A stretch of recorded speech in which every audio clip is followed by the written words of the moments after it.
Moving on that, there was not just one flub that was going on. There was, for the in memoriam segment of the Oscars, they put an Australian producer on there who hasn't even passed yet. So what do you guys feel about that? Well, it wasn't a producer. It was actually the woman who actually did die. She was in makeup or costume or something like that. Yes.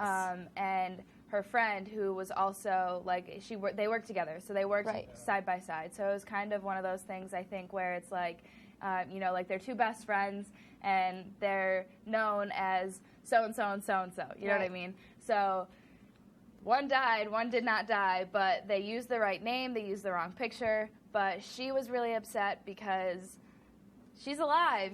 She was upset that not only her friend didn't get the right memoriam that she deserved, but she was up there. She's alive. Yeah, talk about the ultimate shock of seeing your face up there. And you're expecting to see your best friend, and then your face comes up, and you're like, oh my gosh, even worse. On a normal night, that would be the most talked about moment, but then you have something like the Best Picture announcement, and that completely gets overshadowed. Absolutely. Just all terrible. I don't know how that happens. How does somebody not check this stuff? And how does nobody realize it? People on Twitter can realize it. Yep. The Academy should be able to realize that this isn't Janet Patterson. That was just... Those are going to be two moments people are going to be talking about for a while, for the wrong reasons, though. And although we saw Manchester by the Sea take home the Best Actor award, Casey Affleck, some people weren't too happy about that, one being Brie Larson. Of course, Brie Larson won Best Actress last year for a performance in Room about a sexual assault victim, and Casey Affleck, multiple accusations of sexual assault, that he climbed into bed with a woman while she was sleeping, that he violently grabbed a woman on one of his crews in 2010 and tried to intimidate her into having sex with him. Mm-hmm. And what I thought was weird, that Brie Larson had presented him the award at the Golden Globes and then again at the Oscars. So they made the girl being an advocate for sexual assault victims present the sexual assaulter twice. After last year, we had Lady Gaga with her It Could Happen to You performance of all sexual assault survivors. Now you have Brie Larson presenting Casey Affleck the Best Actor award. This just rubbed me the wrong way. And she didn't clap for Casey Affleck because that was her way of standing up to this abuser. So I completely love Brie Larson for what she did. Right. Nowadays, I feel like people are turning to, in a way, it was like silent protest to what he stands for, and it's really sad how celebrities get treated differently. So I respect her decision to do that. I'm sure it was not something that she wanted to do. I'm sure out of all people to present an award to, he was not one of the top people, but I thought she handled it pretty well for what it was. So many people make big scenes, but the way she handled it, I thought was really respectful. Absolutely. She could have done so many things. She could have done a Kanye, something like that, where she was just like, or she could have complained to the Academy and been like, I'm not going to do this. I don't respect this person. I don't like what he's done. She could have done so many things, but she handled it so gracefully and so amazing that it was just great. It was fantastic how she did it. Yeah, I mean, Brie Larson, again, she won the award for Room last year, but she's really become a role model, in my eyes at least. She's definitely become one of my favorite celebrities in the public sphere right now, and truly admire her and everything she's doing. I'm happy that she's getting more recognition now because she's just, she's amazing. Not going to deny she's amazing, one of my favorites. Got a big crush on Brie Larson. A little bit of bias there? No, for who she is, for what she represents. Absolutely. And I remember watching her back in Hoot when that came out, when she was I have no idea what that is. Hoot with Logan Lerman. Oh, with the owls? Yeah. Right? Yeah. That was her first movie. Yeah. Oh, man. Taylor, we're going to have to talk about that. Back in 6th grade. See, my love for Brie Larson has not started now, but I'm glad to see she's finally getting the recognition. And it may not be the last to hear about her because she has another big movie coming out that we're going to talk about on the other side of this break. So we're talking more movies and more Oscars, so don't move here on WTOP 10. Back to the morning grind. Now let's get into what we really want to talk about here, which is the best and the worst dress. Now, many celebrities at the Oscars took to their fashion rather than their acceptance speeches to take a political stance. Emma Stone and Dakota Johnson wore Planned Parenthood pins. Lin-Manuel Miranda wore ACLU, which is American Civil Liberties Union ribbons, which is just the blue, and so did another star, name's blanking on me, but a couple of them wore those. What do you guys think? Do you think they should be wearing something like this? Do you think it should be more? Do you think it should be their acceptance speeches? What do you think? Sometimes it's not what you say, it's like what you do and how you act about it. And I really like wearing pins. I'm all about wearing ribbons for the certain times of month of using awareness. You know how I'm very fond of being breast cancer awareness. I love wearing the pink ribbon in October, so I'm all about that, especially when there's a time, it's so subtle, you know, it sends a message, but it's subtle, and it is cool that they're willing to put a pin on their $1,000 plus dress in order to express themselves, so I'm all for it. I like it. It seems like, this has become the norm with people making political statements with their fashion. I remember who was at the Grammys, they had a Make America Great Again dress. So if you're going to be, I don't have a problem, whatever side you're on, I don't have a problem with taking a stance, but just for the I'm not a fashionista or anything, but be subtle about it. Don't wear a huge dress and Make America Great Again. That's where I draw the line. Right. When it becomes a fashion no-no, that's where I draw the line. But if you want to support Donald Trump, wear a Make America Great Again pin, go ahead. You want to wear a breast cancer awareness pin, go ahead. I don't know who would be against that, but then again, there are some pretty sick people. There's a lot of people that are against things like that. So, I think it's a great thing. It's, like you guys said, it's very subtle, but people notice.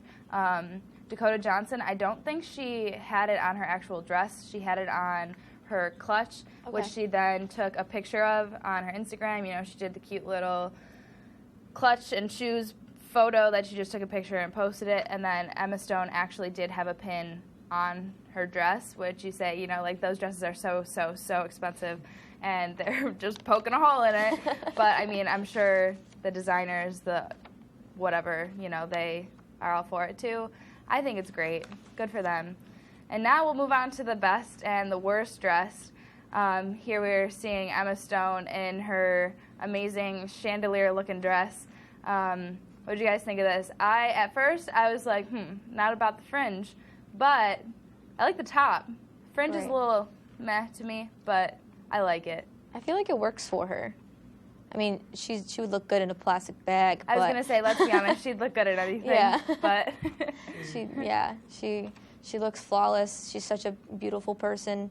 And for the amount of times that La La Land was shown, she rocked it, so. Yeah, nothing bad to say about Emma Stone. She looked great there, as she always does. You kind of said it there. She looked good in the plastic bag. She looked good in anything. Yep. So she could be wearing, a peacock dress or something, and I'm sure I'd be praising her, because I'm just over the moon with Emma Stone and the talent that she has.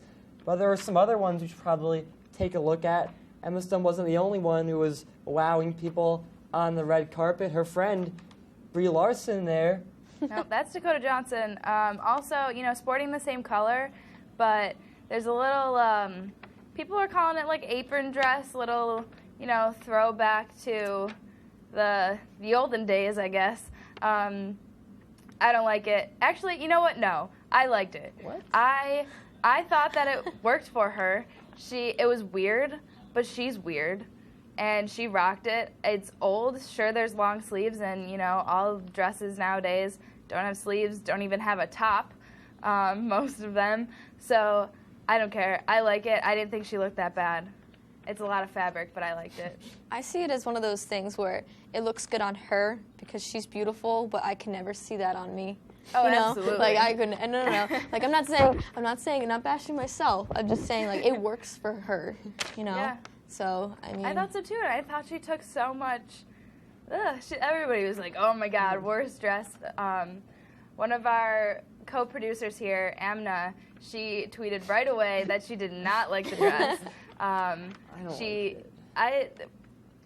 know. She looks pretty, but it looks like she's trying to contact aliens in outer space, or an aluminum dress or something. Aluminum dress. It's too shiny and too metallic. I should take a page out of Emma Stone's book. The subtle, nice. You heard it from Sam. Yeah, it worked for Emma Stone. Listen up, Dakota Johnson. Hey, it's worked for Emma Stone. She's got the better dress. She's getting bigger movie offers. I don't think you would see Emma Stone in 50 Shades of Grey. So I think Dakota's a few levels down from Emma Stone. Well, All right. I like the dress. You do, Dakota. All right, with that, we are going to send it to another quick break and keep it right here on WTOP 10. And we're back here on the season premiere of The Morning Grind on WTOP 10. We're sticking with the movies and sticking with some Disney. We're talking about some people in the Oscars looking like princesses. Now, how about to a movie about a princess, Beauty and the Beast, coming out? While Disney has remained mostly true to their original classic, Beauty and the Beast 1991 film was nominated for Best Picture, there is one aspect you may not remember from the original. You see Gaston's sidekick in the original, he was very affectionate towards Gaston. There were some speculations about his sexuality. Now it's been confirmed. For the new movie, Gaston's sidekick will be gay. It's going to be a storyline in the movie. Director didn't say exactly how it's going to fit in, but there we go. The first openly gay character in a Disney movie. And we have some package on to show you on that one, breaking out why this is going to be important for Disney movies and for the community going forward. If she is the one. I'm David Daniel.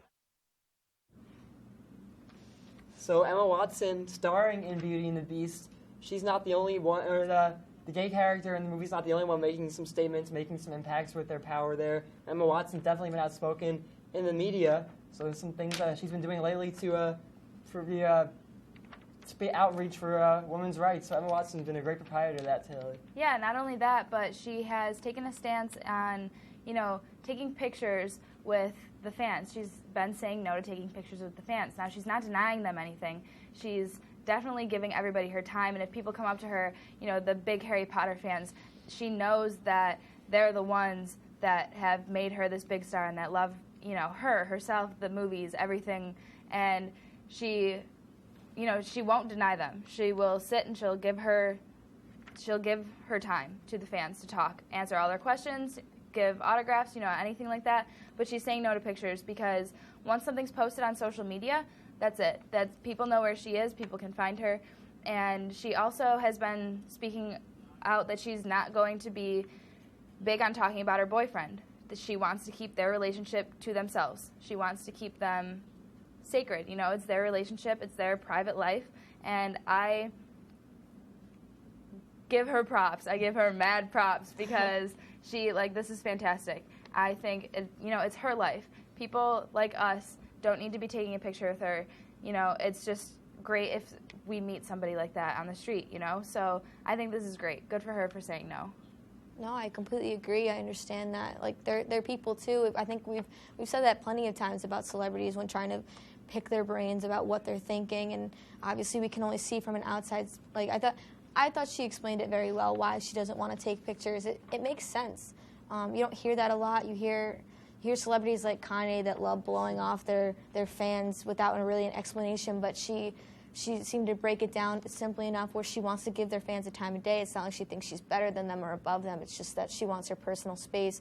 Somebody that I look up to, baseball player Derek Jeter, he's a very private person too. He keeps to himself. It's not like he doesn't adore his fans. He's grateful for them, but he wants to keep to himself and have his own life without the fans constantly wondering where he is or looking for him. It comes to a point where it's a safety issue too. Absolutely. And Emma has had issues with people stalking her, so that's another thing that she doesn't want. She doesn't want that anymore. It's like you said, it's a safety issue. Right. There are people. They are just like us. They're humans too. They live their life. I mean, she went to Brown University because she wanted to have a normal life. She's been in Harry Potter since she was 10. So she's lived this life that she didn't expect. And it's just blown up for her, and it's done great things for her. But, you got to draw a line somewhere. Well, absolutely, Emma Watson drawing a line, but it's not taking away from her fans, many of which will be flocking out to see Beauty and the Beast when it hits theaters in 2 weeks. We're going to be back in just a few minutes. We can find out why a 99-year-old woman getting arrested is the sweetest thing you'll see all week. So keep watching The Morning Grind on WTOP 10.